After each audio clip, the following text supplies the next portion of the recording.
Episode 42. So for those people who thought that Donald Trump's horrible things that he said he was going to do, he was actually conveniently just joking and it was all just the Democrats making stuff up, Trump did an exclusive interview with Meet the Press where he clarified that, yeah, he's actually going to do all those things. He said day one he's going to impose all of his tariffs, which are going to raise all of our prices. He's going to extend his 2017 tax cuts, which added $2 trillion to the national debt and further fueled our inflation and raised prices. And also raised taxes on the middle class. So yes, he is going to once again raise all of our taxes. And he's going to pardon the January 6 insurrectionists. Along with, of course, all of his mass deportations. So military in the streets and forcing people out of the country. More money for himself and his billionaire friends. Less money for us through prices and high taxes. And letting people off with treason. Thanks again, non-voters! In fact, when Trump mentioned his tariffs during the interview, he conceded to uncertainty when he was asked if he could guarantee American families won't pay more. He said, "I can't guarantee anything." Because now that he's been elected, he can just basically deny the fact that your prices are going to go up. Just remember, if you were one of the people who had this sign in your yard, you're an idiot. But Trump also got into familiar old grievances. He would not concede that he lost the 2020 election. He said Democrats stole that election, but not this one, even though they control the White House. Like that made sense. He said, because I think it was too big to rig. Of course, that makes absolutely no damn sense, because in 2020 he lost by 7 million votes, and this time he won by barely 2.5 million. Joe Biden beat Trump by 3 times as many votes as Trump did this time. Yet he calls it too big to rig. I think it's hilarious how whenever Trump has a small minor victory, he considers it better than everybody else's ever in history ever. I can't wait for this motherfucker to be taken down a couple pegs, even if it's when the Grim Reaper arrives. But he admitted something interesting with his deportations for those people who think this won't affect you. He said it's also possible that American citizens will be caught up in the sweep and deported with family members who are here illegally, or they could choose to go.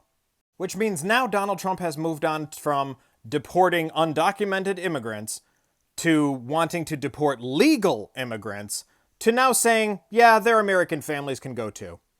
He talks about not wanting to break up families, and the only way you can do that is to keep them all together and send them all back. He even talks about people who are mixed immigration status or people who are children of immigrants, and it reminded me of a very chilling moment in a movie.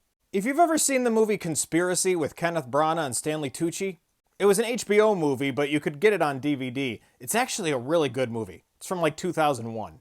But it's a meeting between top Nazi generals, but the whole thing starts off with them talking about deporting people or putting people into work camps. And then they start talking about people who are mixed race and whether or not certain people should be excluded. And then eventually they just get fed up and they say, you know what, these people aren't going to be working.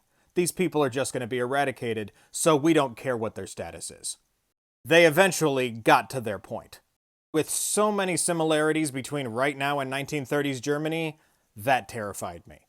So while Donald Trump proposes that he's going to do all these horrible things on his first day, which we all fully expected, along with all of his cabinet picks, which have been called the worst in history and an absolute effing nightmare, people who are completely inept, have no idea what the job entails, people at the head of the health department who are just grifters who don't believe in science or medicine, con men and snake oil salesmen at the head of Medicare, CEOs leading Social Security, a sycophantic Trump loyalist and conspiracy theorist who wants to head up the FBI and lock up the media. So if you're one of those people in the MAGA who still call themselves a patriot, when you still don't realize you are the exact fucking opposite, let's dumb it down for you just a little bit. Russian state TV is celebrating that Trump's cabinet is going to dismantle America.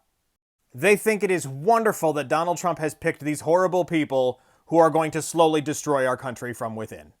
Once again, just like in his first term when Donald Trump said he would drain the swamp and then filled his entire cabinet with the swampiest of swamps, throughout this entire campaign, Donald Trump talked about the enemy within.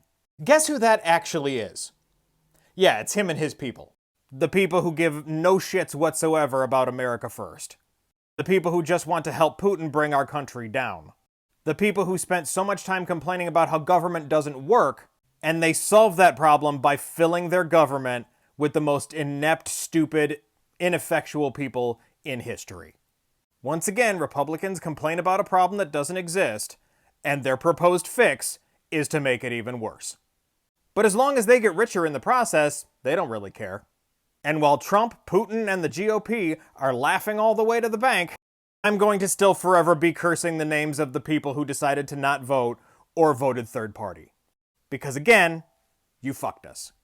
This has been We Told You So.